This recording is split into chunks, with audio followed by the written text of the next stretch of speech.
back, and tonight, Julia here, coming to you live from a very sweaty New Jersey to give you a lesson on the perfect drink for a day like today, le vin rosé.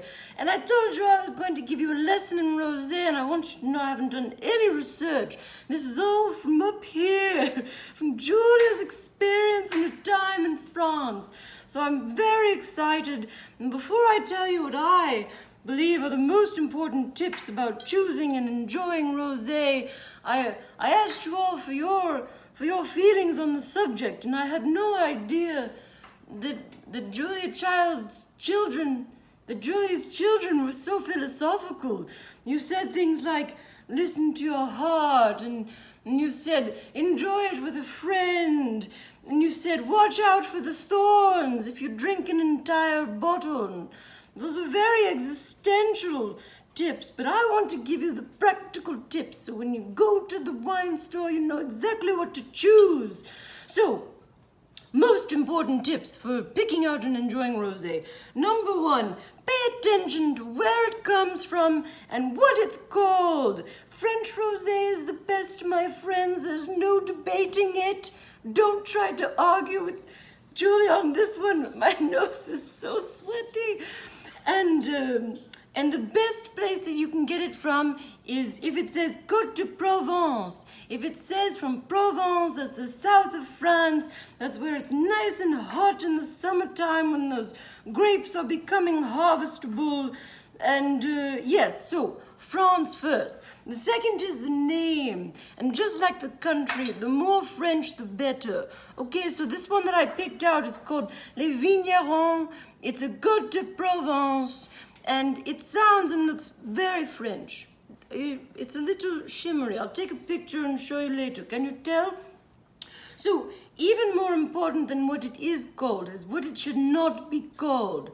Please never buy a wine that's called something like Desire or Deathly Hallows or Sassafras. Any of those one-word names that sound typically strangely American, just run to the hills. Choose something French. Okay, and here, the most important tip about choosing your rosé has nothing to do with the cost, folks. This bottle was $10.99, and I'm very, very excited about it.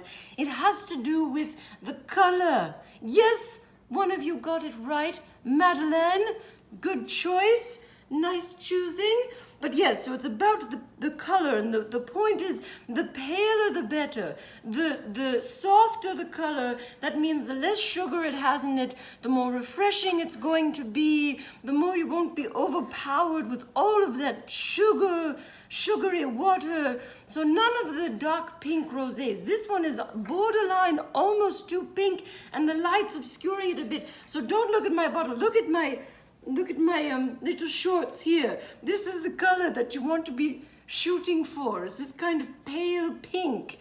So those are the tips about choosing the rosé, and I will share with you my tips on how to enjoy the rosé, because Julia did spend a little time in France, as you know. That's part of her history.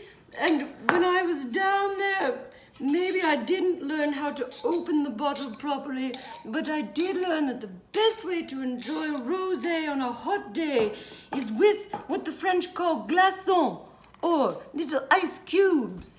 So if you put a couple of these into your glass, it's going to make it infinitely cooler. You will look infinitely cooler drinking it. Not that that's important. Think I mind looking cool? No. But that's it. So you take one little ice cube, maybe two if it's a very hot day. Let me tip it down. I'll pour it for you. Look at that beautiful color. See how it matches my little shorts. Paul, he's not looking at me. Okay, I'm going to enjoy it.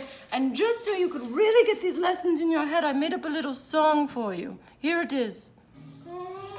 When you want to drink rosé, make sure it's pale as hay. That's how you drink rosé.